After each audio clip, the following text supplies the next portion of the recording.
반갑습니다. 매년 이렇게 초청해 주셔가지고 함께 말씀을 나눌 수 있게 된 것을 다시 한번 감사드리고요. 먼저 영상으로 보고를 먼저 드리겠습니다.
주의 일하심 볼 수 없어도 주의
감사합니다.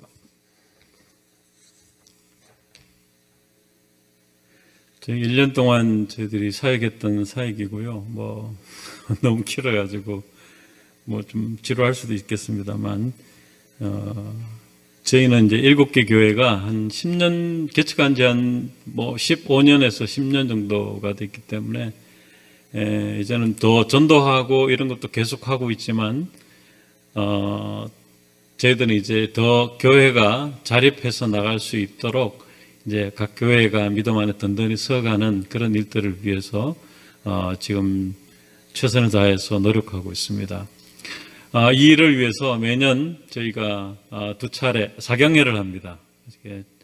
한국의 구중과 같은 쩔천함 사경회를 하고, 또 하반기에는 한국의 추석과 같은 부춘번이라고 하는 그런 명절에 부춘번 사경회를 합니다. 그래서 목사님 말씀하셨던 것처럼 쩔천함 사경회에 목사님 오셔가지고 말씀도 증거해 주시고 또 함께 은혜를 우리에게 베풀어 달라고 요청을 드렸는데, 뭐 교회와 여러 가지 목사님의 개인적인 그런 일 때문에 못 오시겠다고 하시고 대신에 큰 후원을 해주셨습니다. 그래서 저희들이 저녁마다 모이는데 저녁 식사도 하고, 또 시골에 있는 교회들이 왔다 갔다 경비도 하고 1박 하고 이런 여러 가지 경비들이 꽤 많이 드는데 큰 도움을 주셔서 이 시간을 비로소 다시 한번 감사의 뜻을 전합니다. 감사합니다. 누구에게든지 어떤 사람이 나에게 당신은 행복합니까? 이렇게 물으면 어떤 사람들은 네, 저는 행복하죠 이렇게 얘기하는 사람이 있는가 하면, 어떤 사람은 내가 정말 행복한가? 뭐 이렇게 생각하는 그런 사람들도 있습니다. 행복의 기준을 어디에 두느냐에 따라 가지고 대답이 쉽게 나올 수도 있고 또 뭐 쉽지 않을 수도 있습니다. 그 기준을 하나님의 은혜에 두는 사람, 말씀과 믿음으로 살아가는 사람들의 대답은 예, 행복하죠. 내가 하나님의 사람이고 이 땅에서도 하나님 때문에 행복할 수 있고 또 죽어서도 천국에 갈 수 있는 그런 행복한 사람입니다. 자신 있게 말할 수 있습니다. 그러나 어떤 사람은 외부에서 자신의 행복을 찾는 사람들의 생각은 또 다릅니다. 난 돈이 없잖아. 건세도 없잖아. 누구 집보다는 내가 못하잖아. 누구 집보다는 집이 작고 차가 작잖아. 정말 행복한가? 외부에서 찾는 사람들은 항상 자기 생각에 복잡하죠. 정확한 답을 내지 못합니다. 여러분, 정말 행복이란 게 무엇일까요? 어떻게 해야지만 행복할 수 있을까요? 돈이 많아야 될까요? 돈이 얼마나 많으면 행복을 살 수 있을까요? 명예나 권세가 높으면 행복할까요? 저는 뭐 제 주변에 권세가 높은 사람을 찾아올 수 없기 때문에 잘 모르긴 합니다만, 요즘 뉴스에 오르내리는 국회의원들이나 전현직 대통령들의 삶을 보면 별로 그냥 행복하다고 말할 수 있는 사람들은 아니다, 그렇게 생각이 듭니다. 그렇다면 여러분, 남들보다 높은 지식 그리고 높은 학문을 가졌다고 행복할 수 있을까요? 그런 얘기 있잖아요. 행복은 성적순이 아니잖아요. 아무리 많이 배웠다고 해도 그것들을 통해서 행복을 얻을 수는 없다고 하는 사실을 우리는 경험을 통해서 잘 알고 있습니다. 오늘 위대한 지도자 모세는 우리에게 그렇게 얘기합니다. 한 말을 남겼는데, 세상에서 가장 행복한 사람은 바로 너 이스라엘이다, 그렇게 말하고 있습니다. 사실 모세가 이런 말을 남길 때는 아직 가나안 땅에 들어가지 못했어요. 그리고 가나안 땅에 들어가도 수많은 전쟁을 해야지만 하나님이 주신 약속의 땅을 차지할 수 있는 그런 수많은 어려운 문제들이 있었다는 겁니다. 그럼에도 불구하고 너는 행복한 사람이야, 이렇게 이야기하고 있다는 것입니다. 왜 이스라엘이 행복자인가? 오늘 본문은 세 가지로 우리에게 말씀하고 있습니다. 출애굽의 구원을 통해 하나님의 백성이 되었기 때문이라고 말씀하고 있습니다. 모세는 본문의 유언을 남기면서 과거를 쭉 회상해 보았습니다. 과거에 우리가 얼마나 힘들었던가. 애굽에서 나오는 것도 힘들었지만 나오는 도중에 홍해를 만나서 얼마나 급박한 순간에서 하나님께 부르짖고 사람들은 우왕좌왕하고 이 모든 상황에서 이제는 끝인가 라고 하는 그런 시점에 하나님께서 홍해를 갈라 마른 땅과 같이 건너는 역사를 그들이 경험했습니다.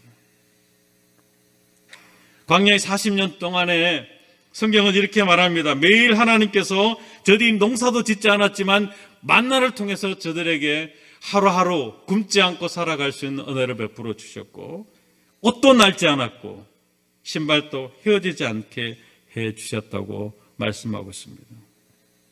그런 구원의 역사를 통해서 하나님의 은혜를 상기시키면서 오늘 모세가 그들에게 너희는 행복한 사람이로다 그렇게 말하고 있는 것입니다.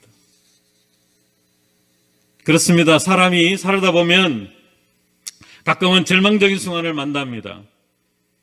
이런 순간에도 과거의 하나님의 은혜를 기억하고 더듬어 보면 하나님께서 이제까지 나를 한 번도 버린 적이 없다고 하는 사실을 알게 됩니다. 내가 어려움을 당했을 때 주님의 말씀, 수도 없이 들었던 하나님의 말씀, 목사님의 설교 말씀을 통해서 전해주시는 그 말씀을 기억하고 하나님께 구했더니 응답되어지지 않은 적이 없다라고 하는 사실을 알 수가 있습니다. 물론 눈에 보이는 결과가 빨리 나타나면 좋겠지만 어떨 때는 빨리 급한 사람은 급하게 나타나고 또 기도한 것들이 내가 잊어버렸는데도 하나님께서는 잊지 아니하시고 이루어 가시는 그런 모습들을 우리가 경험하게 되어집니다. 교회 나올 때 참 무거운 마음으로 이런 문제는 꼭 해결했으면 좋겠다고 주님 앞에 나와서 말씀을 듣는 가운데 주님께서 은혜를 주십니다. 문제는 그대로 있어요. 그러나 살아계신 하나님께서 나와 함께 하시면 이 모든 문제를 이겨낼 수 있다고 하는 그런 은혜가 나에게 부어질 때 문제는 그대로 있었지만 우리 돌아가는 발걸음은 가벼워지고 우리의 마음은 가벼워지는 그런 모습을 경험하게 되었습니다.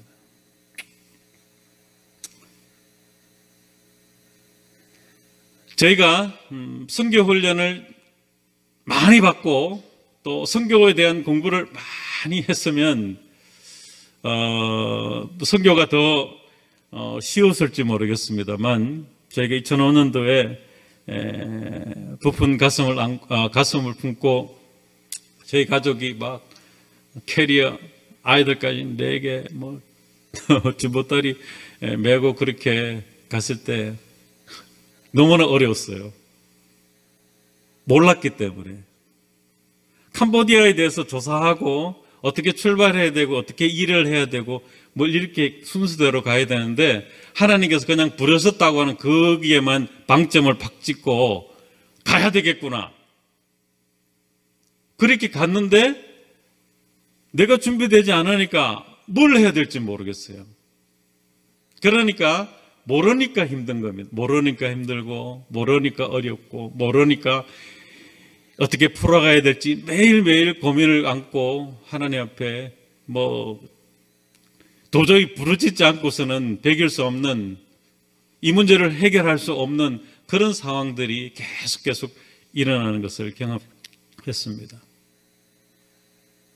신기한 거는 너무나도 몰랐기 때문에 알았다면 내 힘으로 많이 했겠죠. 그런데 몰랐기 때문에 하나님께 이 문제를 어떻게 풀어갈지 지혜를 달라고 기도를 했더니 하나님께서 지혜를 주셨어요.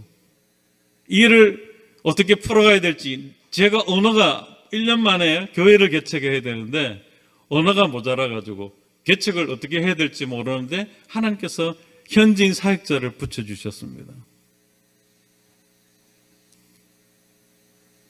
지역도 주셨고 사람도 붙여주셨고 사역을 이루어가는데 말이 어눌한 제가 감당할 수 있을 만큼의 그런 사역들을 이루어갈 수 있도록 하나님께서 이끌어 가시는 것을 보면서 참 하나님은 살아계시다 이런 고백을 하지 않을 수 없는 그런 상황들을 계속 만나면서 지금까지 달려온 것 같습니다.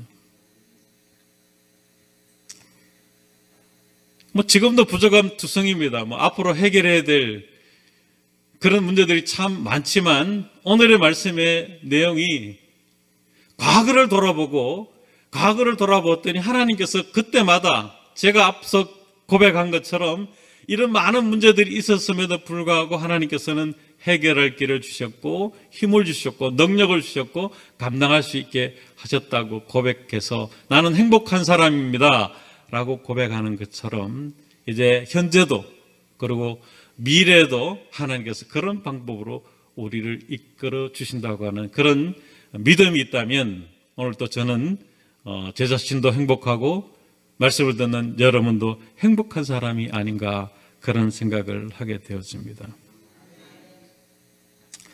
미국 백화점 왕인 페니가 그의 자서전에서 이런 여러 가지 말을 들었는데 나는 1849년 금광을 찾아 캘리포니아로 갔던 사람들의 이야기를 많이 들었습니다. 그러면서 결론을 내는 내용이 그들 중에서 금만 찾았던 사람들은 불행한 삶을 살았습니다. 그런데 금과 함께 하나님을 찾은 사람들은 성공적이며 행복한 삶을 살았습니다.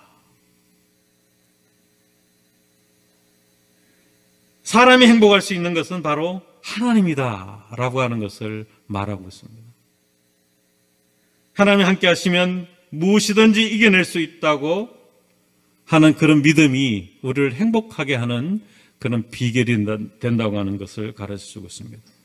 아무리 우리가 예수 그리스도로 말미암아 구원을 받았다고 하지만 하나님과 함께 하지 않는다면 우리는 늘 실패할 수밖에 없고 불행한 삶을 살아갈 수밖에 없음을 우리에게 가르쳐주는 그런 이야기가 아닌가 생각을 합니다. 그리고 우리가 행복할 수 있는 이유 두 번째는 하나님의 인도와 돌보심 때문에 살았기 때문에 가능하다고 말씀하고 있습니다.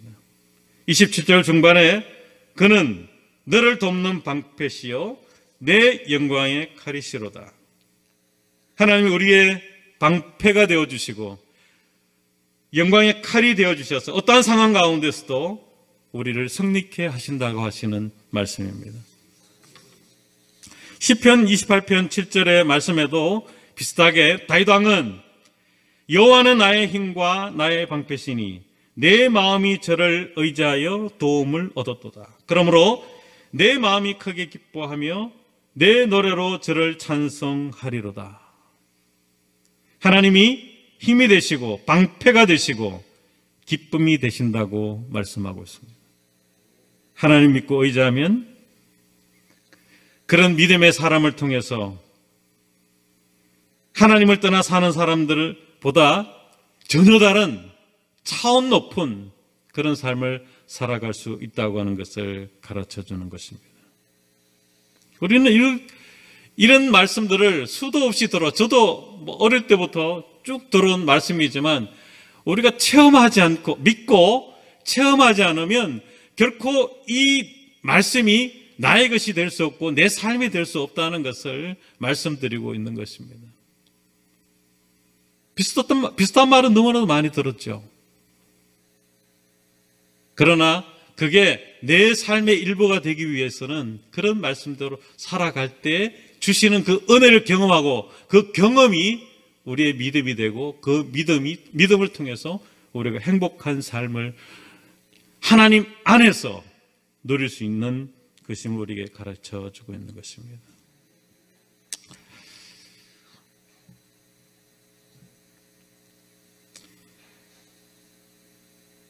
결국에는 이 모든 것을 이겨내고 언제나 복된 삶을 살아가기 위해서는 오늘 우리에게 주시는 과거에도 오늘 두 번째로 살펴볼 현재에도 하나님께서는 우리와 함께하고 계시다고 하는 사실 때문에 우리는 행복하다고 말할 수 있다는 것입니다.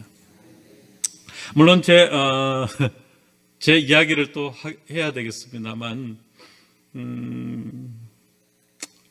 제 어머니가 뭐 저를 키울 때보다야 뭐 어렵지 않았겠지만, 제가 선교 캄보디아로 갔을 때 제일 어려웠던 때가 언제냐 이럴 때 2008년도입니다. 2008년도 미국발 외환 위기가 와가지고 $1가 1,600원까지 올라갈 때가 있었습니다. 제가 파송 받을 때는 $1가 980원 뭐 이렇게 했거든요. 그래서 부목사 월급으로 저희들 생활도 하고 아이들 학교도 보내고 또 1년 뭐 언어 훈련도 하다가 이제 교회를 개척했어요. 뭐 주일 예배를 드리는데 빵도 사가지고 간식도 사고 또 방과후 학교를 하니까 그 선생님들 월급도 주고 뭐 견딜만 했어요. 그래서 이제 2년 뒤에 저희 파송교회에서 센터를 크게 지어줬습니다. 보기에는 너무 크고 그래서 지을 때 너무나도 마음이 돌아가지고 이 센터에서 제가 유치원을 하겠습니다. 유치원도 넣었어요. 방과후 학교 이제 전도해야 되니까 교실을 2개 넣었습니다. 그런데 미국발 외환 위기가 터졌어요. 부목사 월급이 와야 되는데 한 40%가 줄어버렸어요. 유치원을 해야 되는데 교사 월급도 줘야 되고 또 뭐 방과후 학교 교실 2개니까 2명의 선생님한테 월급도 줘야 되는데 뭐 이제 있던 돈 이렇게 해가지고 월급도 주고 이렇게 시작을 했어요. 뭐 이러다 말겠지. 그러다가 뭐 우여곡절 끝에 뭐 이렇게 견디고 뭐 아이들도 한 10개월, 둘째는 10개월 동안 학교도 못 보낼 그런 형편에 그것 때문은 아니었는데 해프리면 그때 한 10개월 정도 쉬게 되는 그런 기간이 되어서 어렵게 견뎌냈습니다. 사실 돌아보면요, 그때는 몰랐습니다. 왜 이렇게 힘들었는지. 왜냐하면 어려웠는데 시작을 했어요. 유치원 오전에 사택이 이제 그 안에 있으니까 아침에 일어나 보면은 한 유치원생이 막 5, 60명이 막 그 마당을 뛰어다니면서 거기서 노래 소리, 함께 공부하는 소리 너무나도 감사했습니다. 너무나 즐거워요. 오후가 되면요, 청소년들이 방과후 학교 영어 배우러, 컴퓨터 배우러 북적북적. 조건이 모두 공짜입니다. 대신에 주일날에 교회 와야 돼요. 그 아이들이, 대부분 아이들이 막 7, 80% 아이들이 오고 또 동네 아이들이 오고 주일 예배는 100명이 넘게 예배를 드리죠. 청소년들 거기 와서 6, 70% 나와가지고 또 다른 아이들 모이면은 한 거의 5, 60명 함께 북적북적 대고 예배 드리죠. 너무 즐거웠어요. 하루하루 견디는 거라고 생각했는데 견디는 게 아니고 하루하루 너무 즐거운 마음으로 하루하루를 보내보니까 긴 터널은 이미 지나갔고 돌이켜보니까 언제 힘들었느냐라고 하면 참 2008년이다 라고 이야기하지만 실제적으로는 참으로 기쁘고 감사했어요. 이러다가 막 큰 일이 일어날 것 같은, 큰 부흥이 일어날 것 같은 그런 막 부푼 가슴도 막 가슴에 채워지고 아이들을 보니까 너무나도 기쁘고 그런 시간들을 보내면서 그 어려운 시간들을 다 잘 보낸 것 같습니다. 그런 어려운 시간들을 이겨내고 견뎌낸 그 내성으로 저희들이 이제 주변에 12개 마을을 품고 매년 2차례씩 어린이 전도 학교를 했습니다. 그래서 그 어른들도 와가지고 같이 그 성경학교에 전도학교에 와가지고 함께하고 그러는 가운데 이제는 제가 보낸 신학교에 보낸 학생들이 신학교를 졸업할 때가 돼가지고 마침 교회를 개척할 시간이 되었을 때 3개 마을씩 이렇게 해가지고 교회를 개척해가지고 또 개척하면서 사역들을 이루어갈 수 있도록 놀라웠습니다. 지금도 하나님은 너무 정확하시니까 교회를 개척해서 어려운데 무조건 시작해요. 제가 경험했기 때문에. 누가 후원해 줄 테니까 교회를 개척하세요. 이게 아니고 그냥 교회를 개척해야 될 시기면 교회를 개척하면 하나님께서 후원자를 보내주시고 하나님께서 그 모든 일들을 이루어갈 수 있도록 이루어가시는 방식으로 지금은 7개 교회가 됐습니다.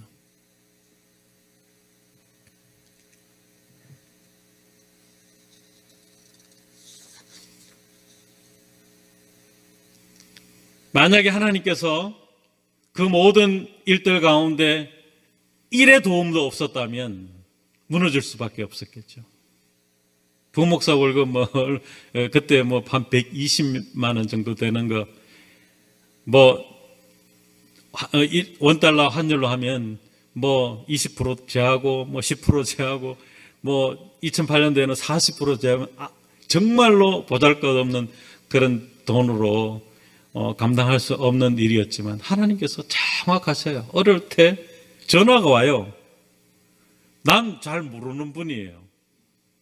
근데 하나님께서 누구를 통해 아냐고 그분을 통해 가지고 어렵다는 얘기를 들었다든지 또 마음이 그쪽으로 동했다든지 이런 방식으로 하나님께서 일을 풀어가시는데 참 놀라운 방법으로 이루고 가셨다 그런 생각을 합니다.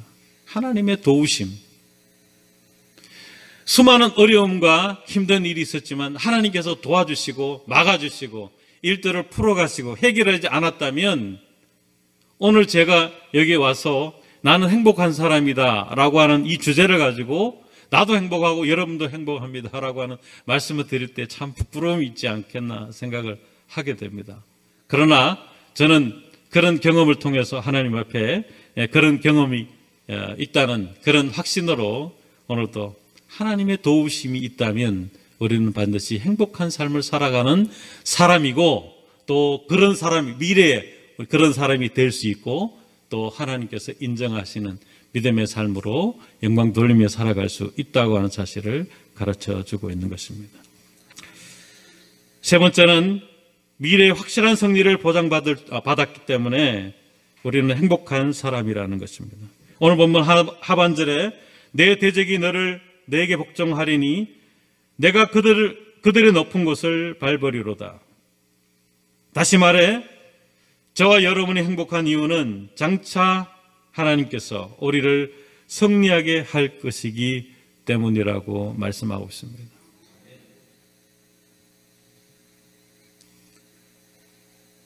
사도 바울은 이 모든 일에 우리를 사랑하시는 이로 말미암아 우리가 넉넉히 이기느니라.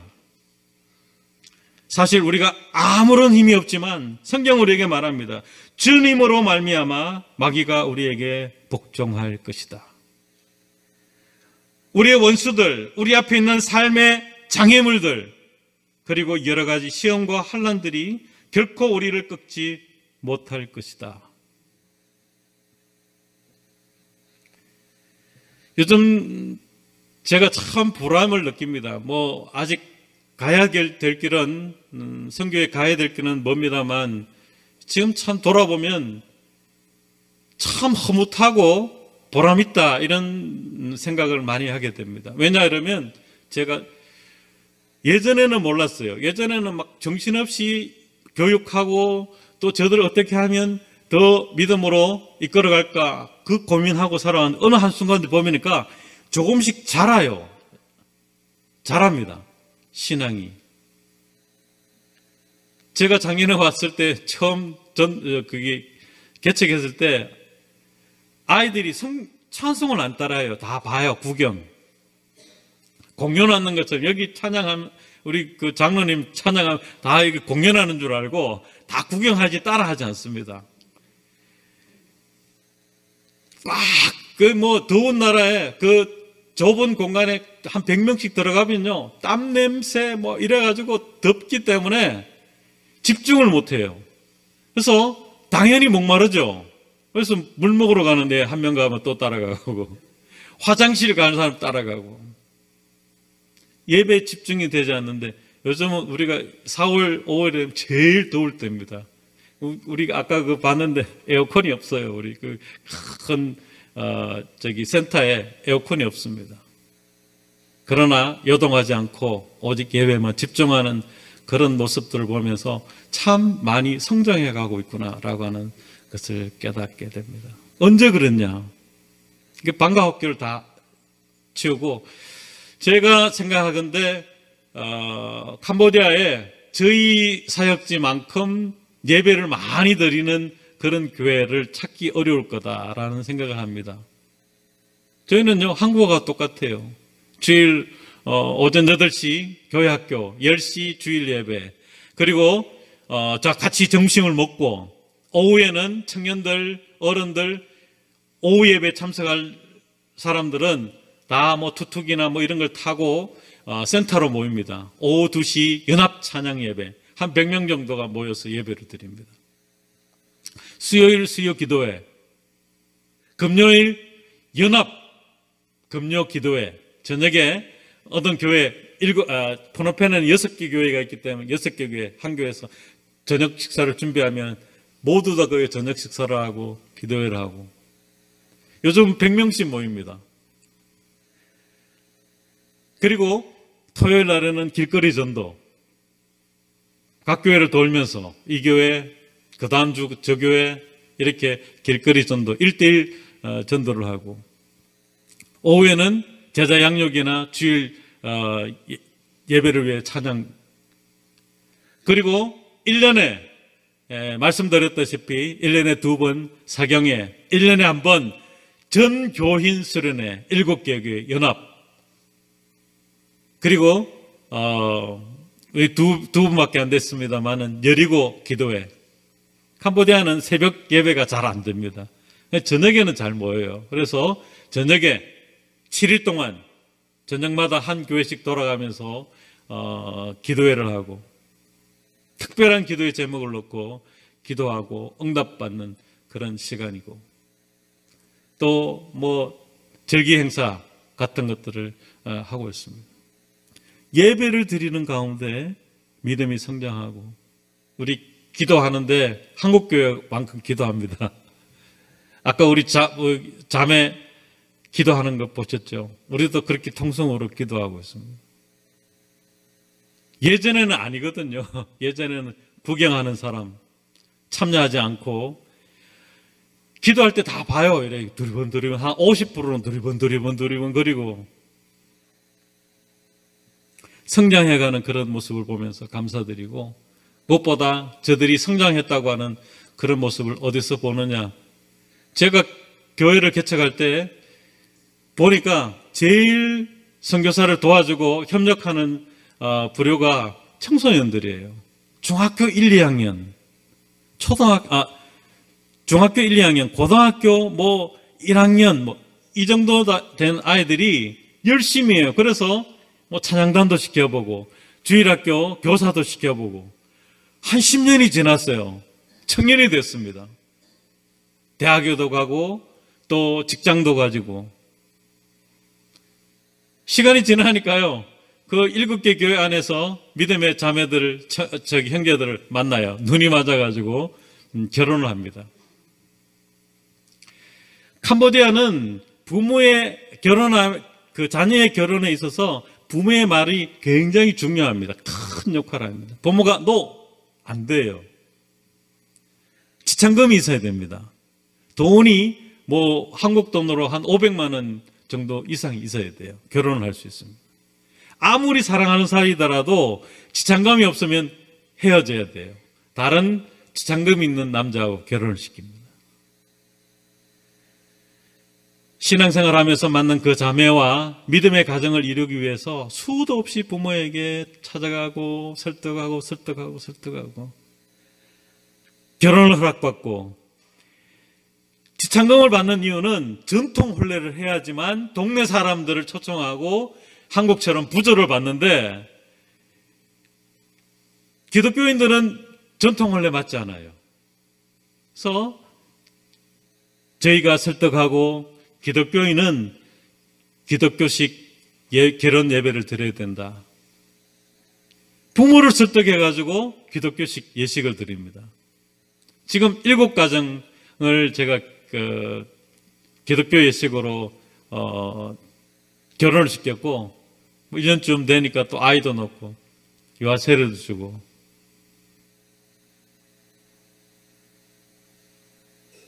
남들은 뭐라 할지 잘 모르겠습니다만은 저는 그런 것들이 지금까지 10년 동안 사역해 왔던 그 가운데 이런 것도 조그마한 열매의 한 모습이 아닌가 그렇게 생각을 하면서 참 하나님 놀라운 방법으로 함께 하신다고 하는 사실을 깨닫게 되었습니다.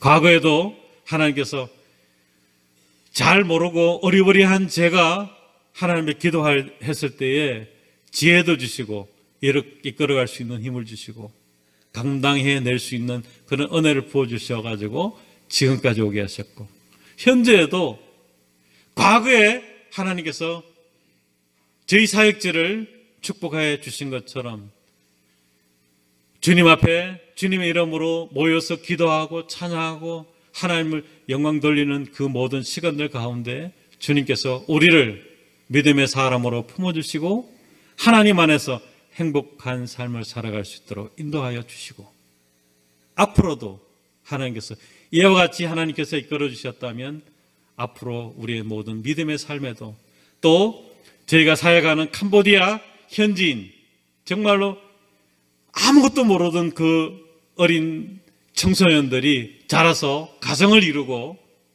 믿음의 가정을 이루고 자녀를 낳고 이제 대를 이어 하나님의 뜻을 이루고자 하는 그런 소망들이 이루어지는 것을 바라보면서 이제 하나님께서 과거와 현재와 미래의 하나님, 우리를 과거에도 행복하게 하셨고 오늘도 행복하게 하셨고 미래도 행복하게 하실 것이기 때문에 우리는 행복한 사람일 수밖에 없음을 고백할 수밖에 없습니다.